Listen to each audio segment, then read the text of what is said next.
and gentlemen, we are here with Hall of Famer D-Von. How are you doing, sir? I'm good, man. How you guys doing? I'm doing great, man. Good. Fantastic. Thank you. Doing Thank you great. for having me. What do you like about events like this? Well, you know, I'm a producer now backstage for WWE, so I Yeah. don't wrestle anymore. And every once in a while, I do get in the ring here and there when Vince asks me to. But for the most part, I'm producing shows. Mm-hmm. When I come out here, because, again, when you're with the WWE and you're a producer backstage, it pretty much stops for you. Mm-hmm. So although I'm always going to be D-Von Dudley and I'm always going to be what the fans knew of me, it still stops because a new talent comes into play. When I come here to these functions, it's basically almost like reliving my 15 minutes of fame all over again. You know, I'm coming out here, interacting, listening to the fans tell me how great the TLC matches were and just how much I've made their life either a living hell because their parents were whooping their ass for breaking tables, It's me, guys. or Me. or you know that we brought delight for their childhood. I was about to say it's like parents whooping asses. My mom probably hates you just because it was a lot of 3Ds that was going through and tables didn't break. Well, You know. and I get it. Yeah, right. Yeah, the Usos told me that when we first came to WWE because the last time I saw the Usos, they were like, man, maybe 7, 8, Wow. 9 years Oh, my old. goodness. Wow. And then all of a sudden, me and Bubba come back, and now they are part of the WWE, the universe in terms of talent, and we're starting to wrestle them, and starting to start a program. And Jay pulled me aside. He goes, "D-Von, I just want to tell you, man, it's an honor with me and my brother, and I just want to say my mom bust my ass just about every single time because we thought we were 3D'ing people through tables." Yeah. And the funny thing about it was, he goes, "Yeah, my mama's here tonight. She wants to talk to you." I said, Oh, "No, I gotta go. no, I'm good. I'm good." So the 3D, in my opinion, one of the best tag team finishing moves, not only because I'm pretty sure only 2 people ever kicked out of it. I think it was Masato Tanaka and somebody else. I can't remember. Dudley Boyz, one of my all-time favorite tag teams. How do you feel about the state of tag team wrestling right now? Well, each generation, to me, it gets better and better. And although this is not the Attitude Era, where there was so many different tag teams, and I get it, and I understand when people say it's not yesterday, I get it. But you still have so many new tag teams, the New Day. You have the Viking Raiders. Yep. You have so many, the Heavy Machinery. The list goes on and on with tag teams nowadays. Again, the Usos, which Yes. we've had legendary matches with, even in the new generation, with them. And actually, the Usos was our last big pay-per-view Wrestlemania that we had with those guys. So it was fitting to go out with those guys and help put those guys over and get them over because it was what we were supposed to do. A lot of fans misconstrued and thought that we were going to relive our 15 minutes of fame all over again. The whole object of the Dudleys coming back wasn't to relive the Attitude Era. It was to help the new generation. And we were still getting, no matter what you did, no matter how many times you beat us in the middle of the ring, we were always going to be the Dudleys. That was never going to change. You can call us Joe Schmo. People still knew who we were and knew what we accomplished. So when I watch the tag teams today as opposed to yesterday, is the excitement there? I think so, in a sense. When you watch the Usos, when you watch the New Day. I was just with Miz and John Morrison versus the Usos on SmackDown. Yeah. And I helped agent that match, and they blew the house down. Anytime I work with those guys, they tear the house down. So all they did was take it to the next generation. Now, again, I understand that the fans miss Edge and Christian, the Dudleys and the Hardys, Too Cool, APA. I get that. But it's no different than when the Hogan and Andre era left and they were saying that they miss the British Bulldogs, the Hart Foundations, the Killer Bees, the legendary Road Warriors. I mean, the Rock and Roll Express, the Midnight Express. They were all missing those teams. Yeah. But the Attitude Era, when you gave us a chance, we were able to show you. I think the people still have to give the chance to the new generation. With that said, two-part.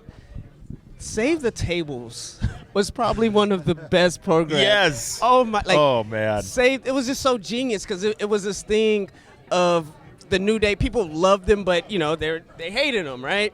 And for them to do this little thing where we couldn't get people through a table and finally, well, how it started was putting Xavier through the table, right? Every night, just every about. every night. He recently just talked about that too. How about it was just one time where he got put through and like cut him up or something real bad. Well, he claims that I did that, but I also remember there was a thing we did in the UK where we kind of did what they call chain wrestling, and he goes behind me and puts a hammerlock on, and I'm trying to get out, and he smacks me right in the back of the head, and you can see the sweat fly off my head.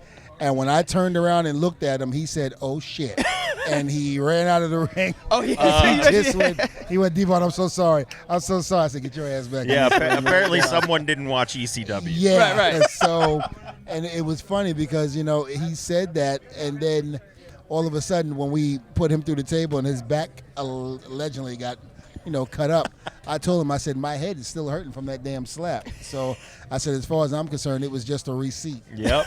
So every time we're in the locker room, he makes it a point to take his shirt off, turn around, and show me the scars on the back of his back. He just has like Big E like scratch that area. I mean, that's what I'm thinking. Look at this scar. Look at the scar you did. That's fresh. Listen, between him smacking me in the back of the head, Kofi hit me with that goddamn kick, and then on top of that, I'm laying down and Big E starts the clapping the New Day thing, and then squishes me. I'm like, okay, really? And you worried about a damn table bump? The second part to that was you bring up the Usos a lot, and a lot of fans' opinion they're the best tag team of this generation. Especially in the WWE, but you have another tag team there. I feel like that it's a dream match, which is Undisputed Era, Kyle O'Reilly, and I'm forgetting his name. Bobby Fish. I'm sorry, I was thinking of Fish Fry. Robert Fish. I was thinking of Fish Fry thing they did. Bobby Fish and Kyle O'Reilly versus the Usos is a lot of people's dream match, and we all think that they bring up the tag team division right now. What do you think? Again, being a producer, working behind the scenes, Vince has his own, vision and what he wants things to be done. Mm-hmm. It's only now that I understand the method to his madness. Before you, became a producer and you were talent or you were just a fan, you didn't quite understand it. But when you're in those meetings and you hear the logic behind it, now you know why this man has been around for over 50 years. Yeah.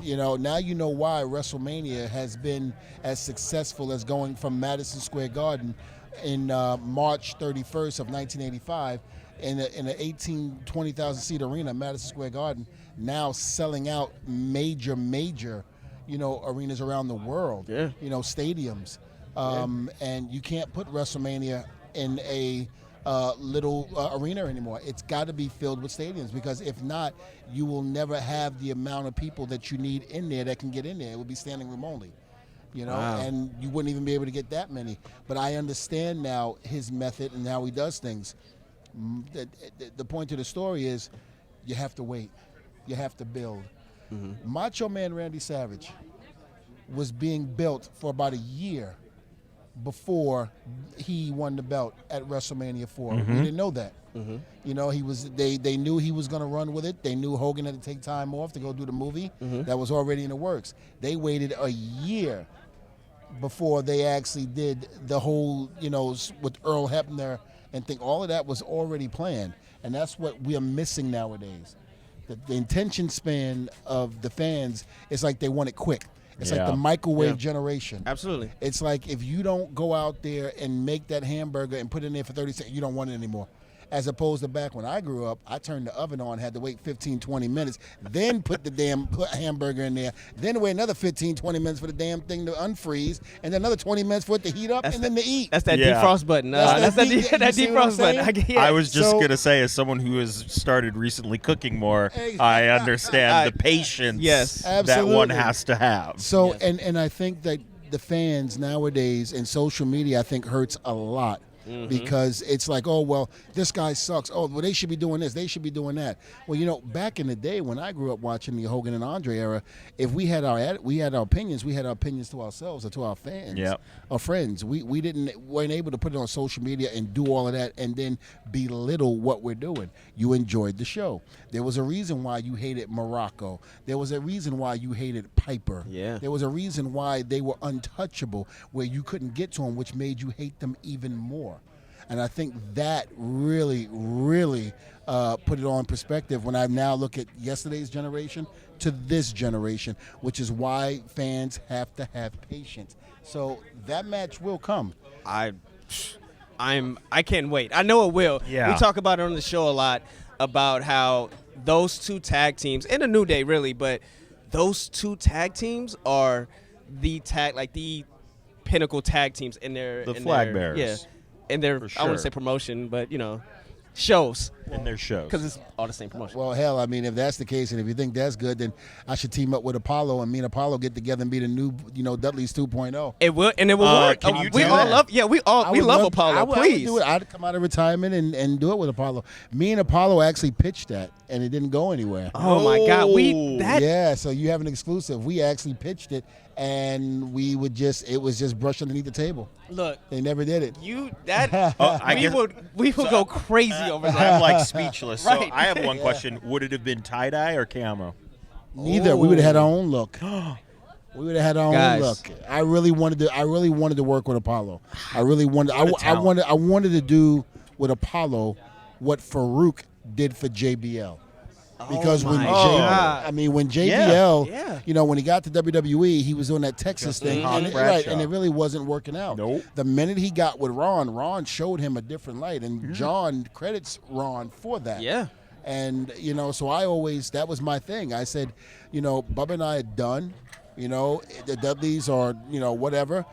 Let's start something new. Let me go in here and do this with Apollo. And I pitched it, and it got That thrown will be out. so and that's we're such fans of, we're fans of wrestling, right? And we know how talented, Apollo is and how he was in, Yahoo Nation, right? Wuha Nation. So when he came to NXT, everybody was super excited. When he got moved up, everybody was super excited. And even now, every time he's on TV, we're like, let it be this time, right? Yeah. Yep. So we would have just clamored for Yeah. that. I wish I could go back to a time when I didn't know that information. You Right. just told me. I was like, okay, so what do we do, guys? That Do we is have to so have a cool. hashtag going, to get this started trending? I mean, if you got to get a hashtag, get a hashtag. I mean, I remember when Jeff was hurt, and this is right before he went out with his last injury. He was hurt, his back was hurting him, but he was still wrestling. And I remember going to the Powers to Be, and I said, hey, listen, it's never been done. We don't have to do it on TV. I said, and this is when me and Bubba just broke up, and I said, why don't we do this to save Jeff and to save it so he doesn't have to work that much? Why don't you do a 6-man? Because they were doing 6-mans too. I said, 2 Hardys and a Dudley. It's never been done. Yeah. And I said, we can save Jeff, and me and Matt can do most of the work. And then tag Jeff when need be, and they told me no. D-Von, I don't like when they tell you no. I don't. Yeah, you can't keep telling this place. I should have put somebody through a table. I don't. You should have. Right at that moment. But there's so many things that could happen. I mean, this was only for live events, just to save Jeff for TV. This is what I wanted to do. But the Powers to Be didn't think it was the right time or the thing to do it, so it never happened. But these are things that I wish that could have happened, and it didn't. And I think we missed the boat on that. So there are some things I think we missed the boat in, and it had nothing to do with me wanting to get my 15 minutes of fame back, because I did not want to do it on TV. I wanted to do it at live events. So it wasn't like I was going to get glorified for it, And you were like, and then I win the title. And then I win the title. And then I win the title. Before you get out of here, like that. Like you said, you're a producer backstage now, so you have your hand in these matches and the development of all these wrestlers that are currently going on right now. What excites you about the future? Like what story? And I'd be more specific, but I know exactly. I think it's their hunger. It's like watching college football and the NFL. When you watch college football, you basically feel that these guys are going all out because they want a contract. They want to go to the NFL. They have a point to prove. By the time they get to the NFL, it's like, oh, I'll kick it in the second gear when I need to. Oh, I don't have to do it this week. Or it's Super Bowl Sunday. I think maybe I'll work. And it's just one of those things where I feel that the new generation now, even and I'm not talking about just NXT, because I think NXT is doing a phenomenal job, but I even think that's the same case for the main roster with Raw and SmackDown. I just feel that if we let them be them, they will be able to unleash and maybe surpass the Attitude Era. And I don't mean that in a way where, they're going to beat that. Because some people are going to say, oh, God, D-Von, because I put the Usos and New Day over on Instagram, and I said, these guys are great. They're going to be the next coming of the Hardys and the Dudleys. And so much backlash from the fans. They'll never be as good as you guys. The TLC, I was like, it's not about being as good as us. Right. It's about passing the torch and letting it go. Because if they didn't pass the torch to us, there would have been no TLC matches. There would have been none of that. So you have to pass the torch. You've got to be able to let it go and move on. And I think that's what a lot of people, a lot of fans don't realize. They're still living in yesterday. And you can't live in yesterday and be successful. You've got to go for the future. So I definitely feel that today's generation, whether it be NXT, Raw, or SmackDown, I think they got it. It's just a matter of letting him let go and let loose. It seems like the future's in good hands, because if you're preaching that, that's what we know. As fans, we scream, "Let them be them." So if you're back there screaming, "Let them be them," then man, we're in good hands. Well, I've had a lot of fun working with the Usos and the New Day. A lot of their matches are mine. Even with the Viking Raiders, what they were doing, a lot of stuff with.